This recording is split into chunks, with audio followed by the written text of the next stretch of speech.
ನಮಸ್ಕಾರ ವೀಕ್ಷಕರೇ, city news ಕನ್ನಡಗೆ ಸ್ವಾಗತ. ವಿಚ್ಛೇದನಕ್ಕೆ ಅರ್ಜಿ ಸಲ್ಲಿಸಿದ 4 ಜೋಡಿಗಳು ಲೋಕ್ ಅದಾಲತ್ನಲ್ಲಿ ರಾಜಿ ಸಂಧಾನದ ಮೂಲಕ ಮರಳಿ ಒಂದಾದ ಘಟನೆ ಗದಗ ಜಿಲ್ಲಾ ನ್ಯಾಯಾಲಯದಲ್ಲಿ ನಡೆದಿದೆ.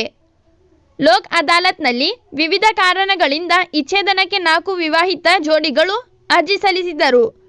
ರಾಜಿ ಸಂಧಾನದ ಮೂಲಕ ಒಂದುಗೂಡಿಸಿದ ನ್ಯಾಯಾಧೀಶರ ಮುಂದೆ ಕೋರ್ಟ್ ಮೆಟ್ಟಿಲೇರದಂತೆ ಬುದ್ಧಿವಾದ ಹೇಳಿದರು.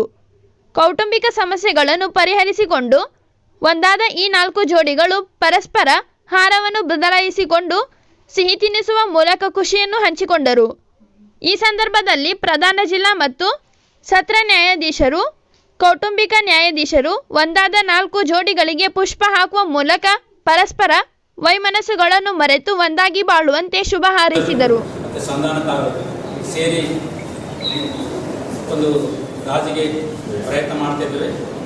ನಾವು ಈ ಕೌಟುಂಬಿಕ ನ್ಯಾಯಕ್ಕೆ ಸಂಬಂಧಪಟ್ಟಿದ್ದೇವೆ. ಅದರಲ್ಲಿ ವಿಶೇಷವಾಗಿ ಈ ದಿನ ಒಂದು ಜೋಡಿ ಅವರು ಮ್ಯೂಚುವಲ್ ಕನ್ಸೆಂಟ್ ಮೂಲಕ ಅವರು ಇರುತ್ತೆ.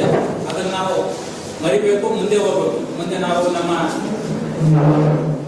ಜೀವನ ನಾವು ನೋಡ್ಕೋಬೇಕಾಗುತ್ತೆ, ನಮ್ಮ ಮಕ್ಕಳ ಜೀವನ ನೋಡ್ಕೋಬೇಕಾಗುತ್ತೆ, ನಾವು ಹಿಂದಿನ ಕೊಡಬೇಕಾಗಿರುತ್ತೆ. ನಾವು ಹೊಂದಾಣಿಕೆಯಿಂದನೇ ಹೋಗ್ಬೇಕು.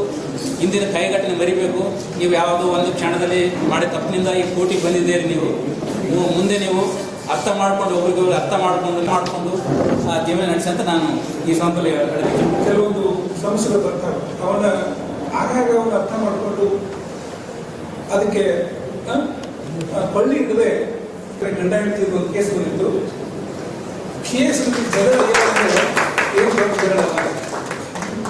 ಏನಪ್ಪ ಅಂತಂದ್ರೆ ಟೇಸ್ಟನ್ನ ಬೆಳಿಗ್ಗೆ ಅದನ್ನ ಮಧ್ಯದಲ್ಲೇ ಇಲ್ಲ ಹಿಂದಿನಿಂದ ಒತ್ತಿ ಟೇಸ್ಟ್ ಹೋಗಿಲ್ಲ.